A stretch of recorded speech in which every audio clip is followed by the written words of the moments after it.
Gracias por continuar en Canal 6. Vamos a conversar hoy en esta oportunidad un poco de política y un poco de economía. Para eso invitamos a un amigo, Ignacio, que nos va a tratar de meter un poco en la cultura china y en la cultura de los negocios de China. ¿Qué tal, Ignacio? Buenas tardes. Hola Omar, buenas tardes, muchas gracias por invitarme. Al contrario, gracias por venir hasta acá. Sabemos que sos magíster en economía, ¿puede ser? Sí, en economía internacional. Sí, esa fue mi última aventura en la academia en China, en Beijing. Vos estudiaste en China, pero tu carrera base es acá en la Argentina. Es acá en Argentina, es Relaciones Internacionales. Está bien, estudiaste en la UBA. Estudié en la Kennedy y después estudié en la UBA una maestría en Relaciones Económicas Internacionales en la Facultad de Economía. Comentamos esto para saber más o menos con quién estamos hablando. Un joven que viajó a China a estudiar y tiene una visión de la economía china y de la economía, por supuesto, de nuestro país, para tratar de entender desde la Argentina cómo piensan los chinos. A ver cómo podemos empezar. ¿Cómo piensan los chinos económicamente? ¿Cómo piensan los chinos? Bueno, es una gran pregunta y bastante amplia, en el sentido de que quizás es lo que me lleva a China y es lo que también hoy en día más me atrae, porque no es tan fácil dilucidar lo que quieren los chinos sobre el mundo y sobre su región y también sobre su propia economía. Ellos se están mutando todo el tiempo. De hecho, a partir de las reformas de apertura económica que realizaron hace 40 años, empezó un proceso de transformación productiva y también en relación al exterior, que hasta ese momento nunca había sucedido. Nosotros tenemos quizás una imagen de la China comunista, cerrada, la que no habla con el mundo, pero sin embargo ya hace 40 años que empezó una transición, empezó con Deng Xiaoping, que fue un líder del Partido Comunista, y bueno, hoy en día todavía sigue esa transición hacia una economía de mercado. Claro, y lo de la plaza de Tiananmen, que es contemporáneo a la caída del muro de Berlín, desde ahí también se acentuó los cambios hacia una mirada hacia el mundo occidental o capitalista. Quizás eso está más relacionado con el fin del liderazgo de Deng, o sea, de él como líder de la transición. No sé si internamente haya sido un antes y un después. Sí, los 90 han sido, los años 90 para China han sido un momento de mucho cambio, mucha transformación tecnológica y también la atracción de inversiones extranjeras que comenzaron justamente con la caída del muro. Claro, actualmente China tiene un crecimiento tecnológico exponencial, nosotros lo vemos, todo lo han hecho los chinos, lo hacen más barato y más rápido y ya de buena calidad. ¿Qué llevó a ese cambio? Yo me acuerdo hace 20, 30 años algo chino era algo mal visto, que era de mala calidad. ¿Qué llevó a que cambiaran a que hoy tienen mejor calidad?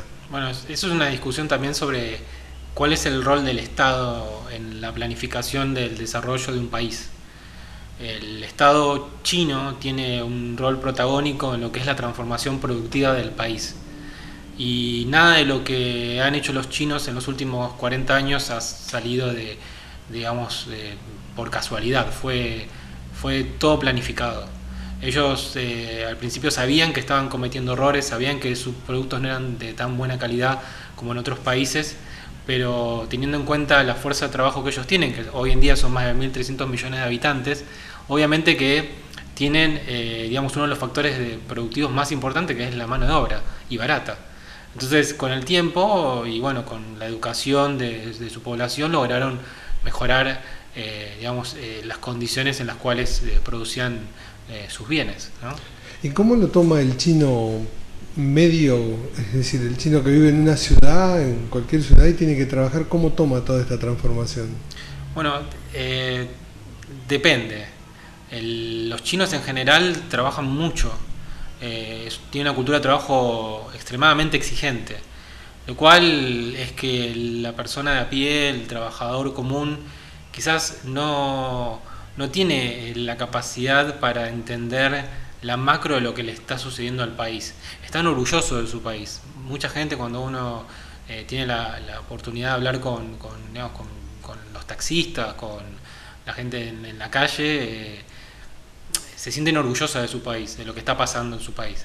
Sin embargo, por las condiciones laborales, o sea, de trabajar mucho tiempo, no tienen quizás la oportunidad de disfrutar todo eso que le está sucediendo al país. Eso te iba a preguntar, ¿en qué disfrutan? ¿Qué les gusta hacer en sus tiempos libres? ¿En qué gastan el dinero que ganan?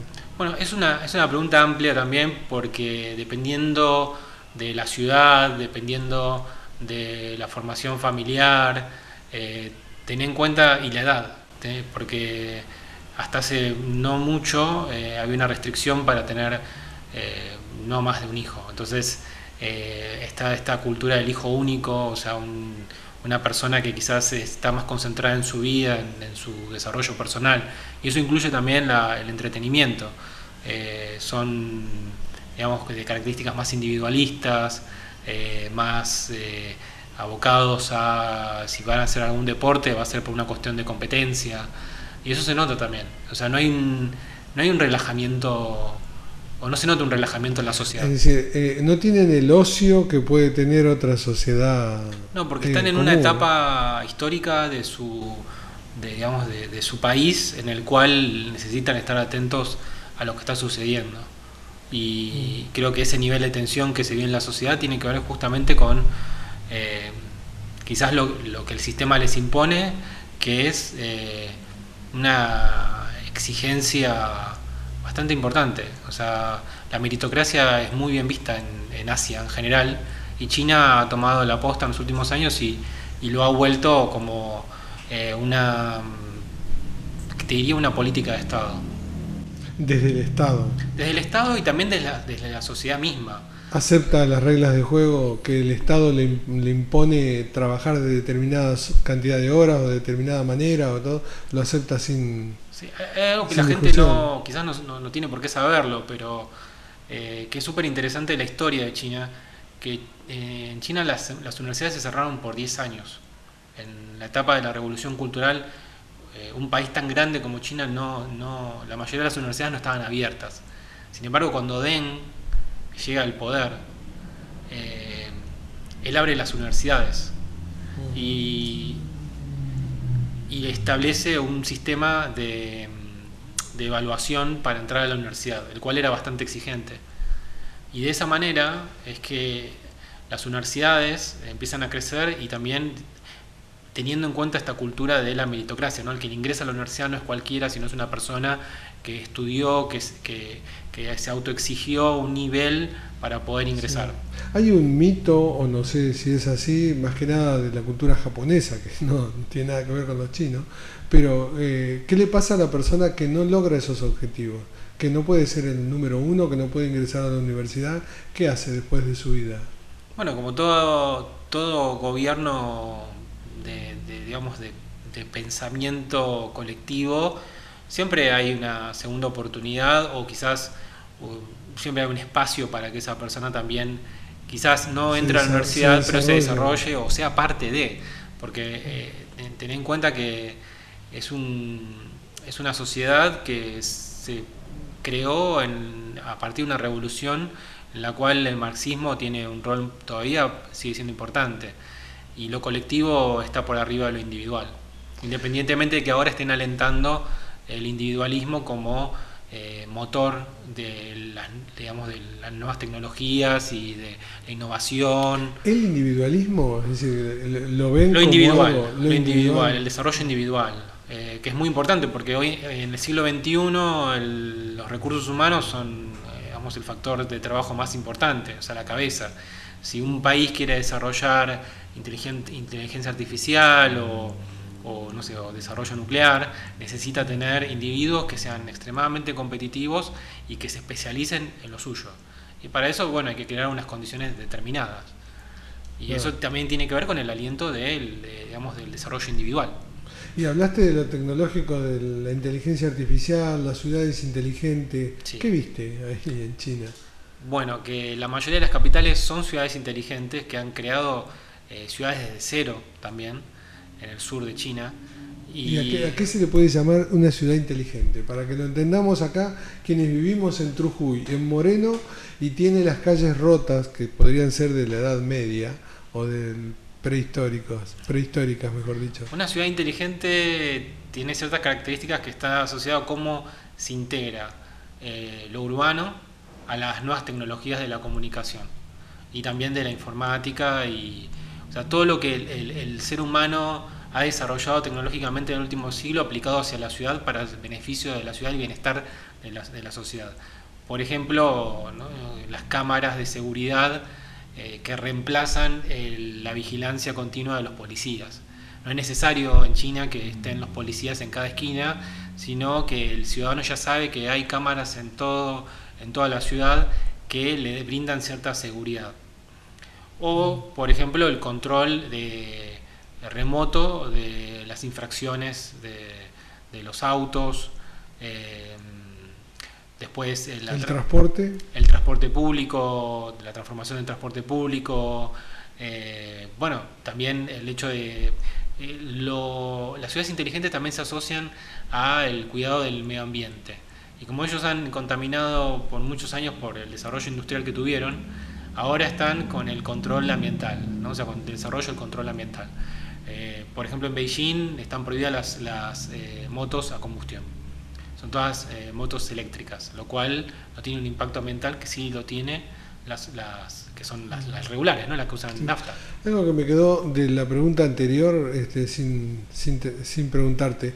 ¿Y el chino medio, qué aspira a hacer? ¿Qué le gustaría? Si se tiene que comparar con el resto del mundo, con Europa, con América del Sur, con África, con el resto de Asia, ¿hacia dónde apunta?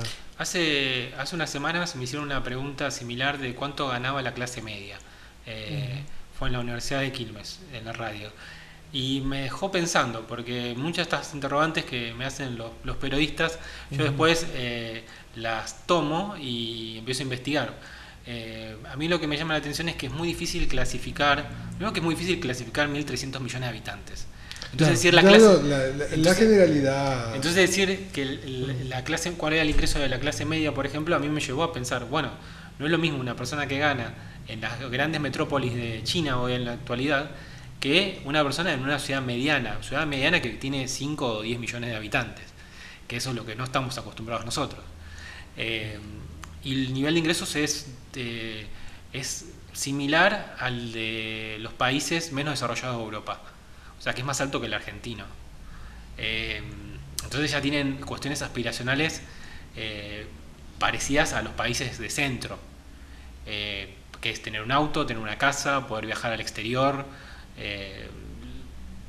Uno puede observar en los países limítrofes, yo tuve la oportunidad de viajar a países limítrofes de China y uno ve que los turistas son chinos y acá en Latinoamérica ahora cada vez va a haber más turistas, que tiene que ver con esta clase media que empieza a crecer. Era algo impensado hace 30 años atrás, no se veía un chino en el mundo, japoneses sí, o por ahí coreanos, pero chinos no. Es que hay una creencia china tradicional que cree que Beijing, o en verdad China, es el centro del mundo. Y tenemos que decir que el siglo XXI hoy en día, a esta altura ya, o sea, año 19, ¿no? Está el centro del sistema internacional o de la economía internacional está virando hacia Asia y como epicentro es China. Claro, pero yo lo que te preguntaba es qué visión tienen el chino medio, clase media o de clase alta, qué le gusta del resto del mundo, qué puede tomar o hacia dónde cree que va, o creen que son el centro y quieren mantenerse ahí. A ver, como toda sociedad que está digamos en este proceso de crecimiento, son receptivos. Por ahora son muy receptivos del exterior, son muy receptivos de lo que sucede en Europa, lo que sucede en Estados Unidos. La mayoría de las marcas más importantes del mundo están en las ciudades principales de China. Uno puede observar que la clase media consume 1.000.000 de productos que uno podría decir son occidentales. Por ejemplo, Chanel, Dolce & Gabbana. ¿En ropa? Sí. ¿Van a ropa de marca? Sí. De hecho hay colas interminables para comprar ese estilo de productos. O sea que realmente es muy interesante para ellos mezclarse con y están interesados en mezclarse con, digamos, las sociedades occidentales, ¿no? Integrarse. Y con respecto a América Latina, es decir, la integración que van teniendo los chinos que vienen, que viven acá en la Argentina, ¿cómo ves ese proceso? ¿Cómo está el chino que está acá en Argentina? Son dos cosas, uno cómo se integran y otro cómo es el chino que está acá, que lo vemos muy cerrado, es decir, los vemos muy en su mundo. A ver, hay diferentes olas migratorias chinas hacia la Argentina. Quizás la actual sea la más receptiva o la más abierta a interactuar con los locales, ¿no? Con los argentinos. La gente que emigró en los años 90 y en los años 80 durante la primera etapa de la apertura eran personas que buscaban una oportunidad de tener un trabajo porque la sociedad se vio afectada por las transformaciones económicas que experimentó China en las últimas décadas del siglo pasado. Y es gente que quizás no tenga los niveles educativos de los que están llegando ahora. O sea, son gente que venía del campo, gente que venía de la zona sur de China, que no es tan formada como la zona norte. Y después también está la cuestión cultural, el choque cultural que le genera tener que irse de su país. Por eso también ellos se relacionan entre ellos por una cuestión de afinidad, ¿no? Están muy lejos de su país. Están muy lejos. A mí me llevó 36 horas llegar a China, en avión, o sea, con 3 escalas. Es realmente muy lejos de su vida, de su hábitat. En la otra punta del planeta para ellos. Claro.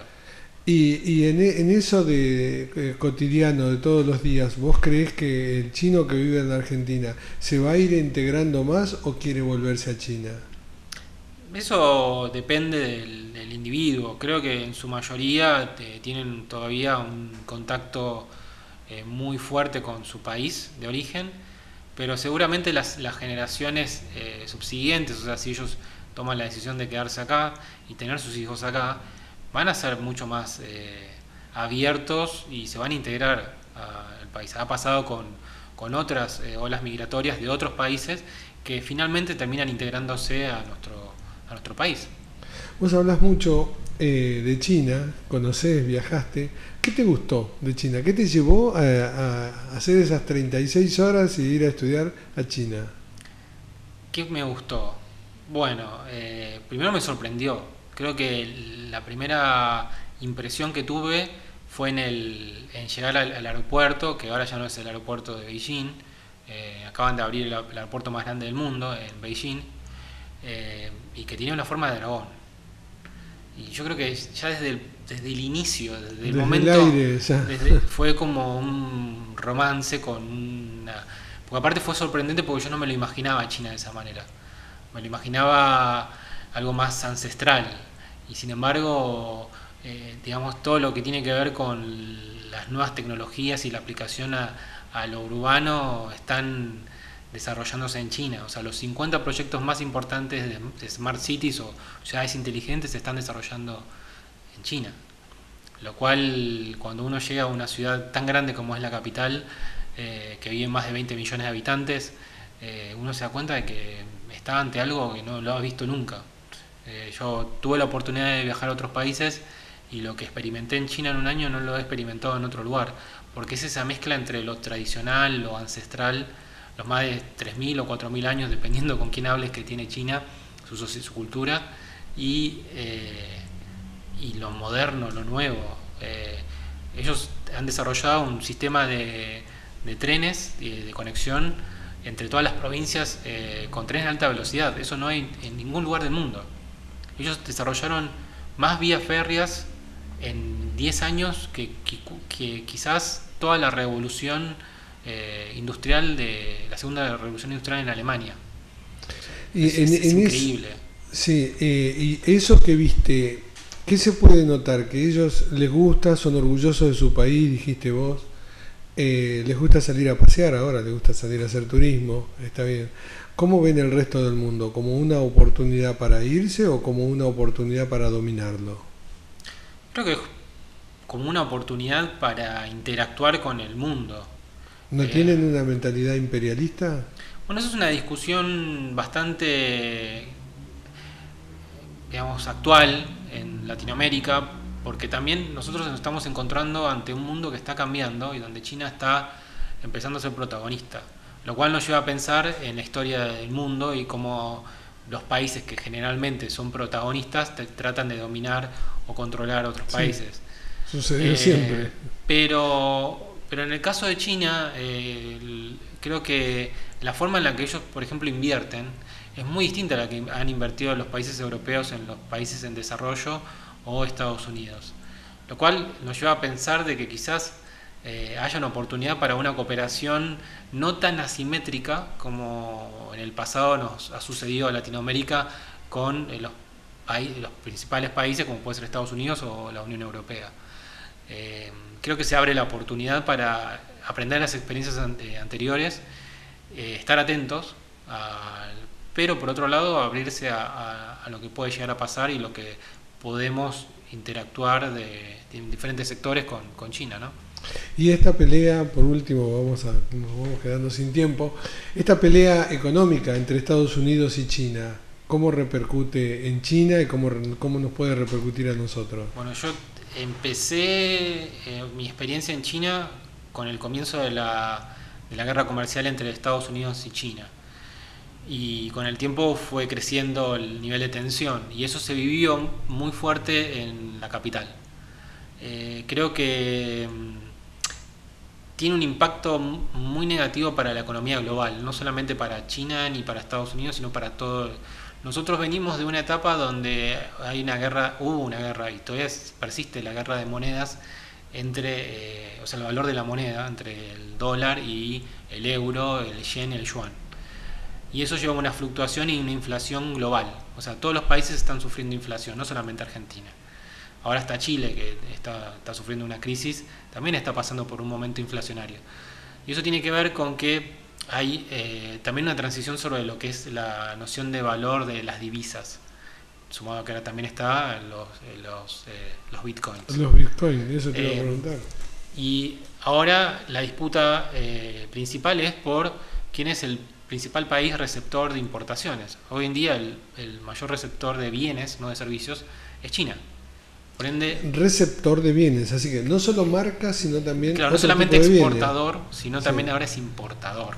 ¿De qué, por ejemplo? Importa todo tipo de insumos que necesita para la producción. O sea, ellos no tienen todos los insumos. Pero ahí vamos a las materias primas.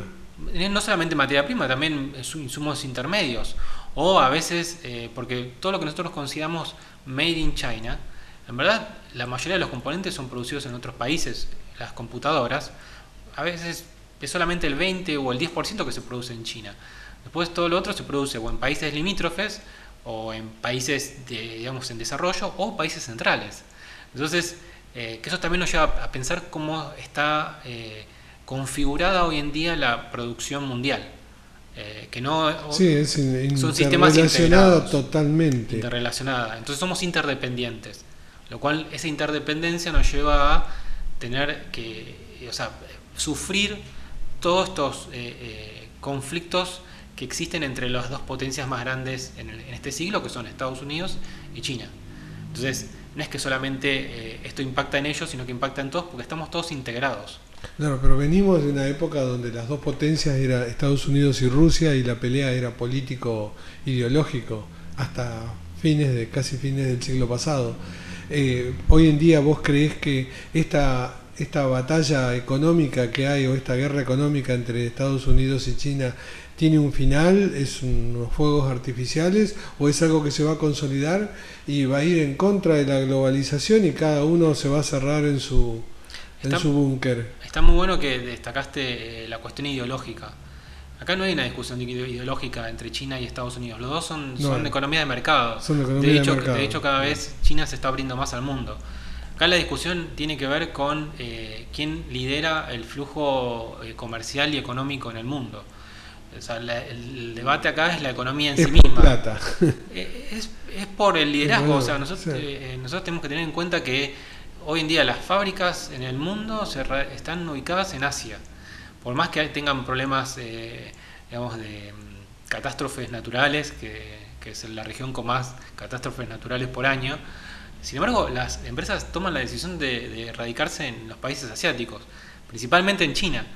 Pero nosotros hoy podemos hablar de que yo creo que el caso más emblemático, y quizás con esto te puedo dar un ejemplo esto lo discutía con mis compañeros en la UNTREF, yo soy docente de la UNTREF y se los contaba. Que el otro día estaba viendo un capítulo de Netflix de la historia de Bill Gates, o sea, qué es lo que está haciendo Bill Gates hoy en día, a partir de que se retiró de Microsoft. Entonces él se dedica de manera filántrope a hacer, digamos, proyectos innovadores que nunca se han hecho. Entonces él quiso crear un inodoro que también produjese energía. Cuando él diseña el proyecto y termina el proyecto, dice, bueno, ¿dónde lo produzco? Y tiene que ir a China. Steve Jobs, cuando desarrolló el celular, lo mandó a China porque era más rápido. Sí, pero la empresa Foxconn es bastante compleja. Es la empresa la que vos te mencionás en este caso. Sí. En el caso de los inodoros energéticos que quería hacer Bill Gates, él no tiene otra oportunidad que pedirle el dinero y pedirle el desarrollo y presentarlo él como si fuese un individuo más nuevo en un foro en China. Y eso te está marcando que la industria, o sea, la producción de bienes está en China. Y no hay otro lugar donde uno pueda desarrollar ciertos proyectos específicos que tengan que ver con la innovación. Quizás la idea sí venga de un norteamericano, como en este caso, una persona súper inteligente como es Bill Gates, pero el desarrollo industrial, o sea, al que le tienen que pedir el capital y el que le tienen que pedir que lo produzca, son a los chinos. Es apasionante escucharte y tratar de transmitirles a quien nos está viendo un poco cómo es la cultura china. Y en eso de la cultura, para tratar de cerrar y entender, ellos conocen la historia del resto del mundo, por lo menos de este último siglo, es decir, cómo la vivieron los alemanes en la guerra, los norteamericanos, América del Sur, es decir, ¿están al tanto de lo que pasa en el mundo o son cerrados?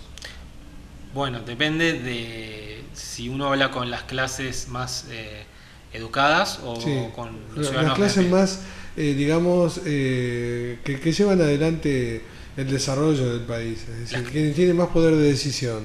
Las clases más educadas tienen conexión con el mundo. De hecho, una de las políticas más importantes del gobierno chino, y que es algo que yo estoy estudiando en este momento, es que ellos tienen la iniciativa de que la mayoría de los estudiantes que superan el grado, o sea, que ya pasan la maestría, tengan la oportunidad de viajar y experimentar en el exterior. Entonces uno cuando habla con estudiantes chinos en su país que están haciendo el doctorado, que están haciendo alguna maestría, muchos de ellos ya tienen una experiencia en el exterior. No tienen. Tienen una experiencia en el exterior. Sí.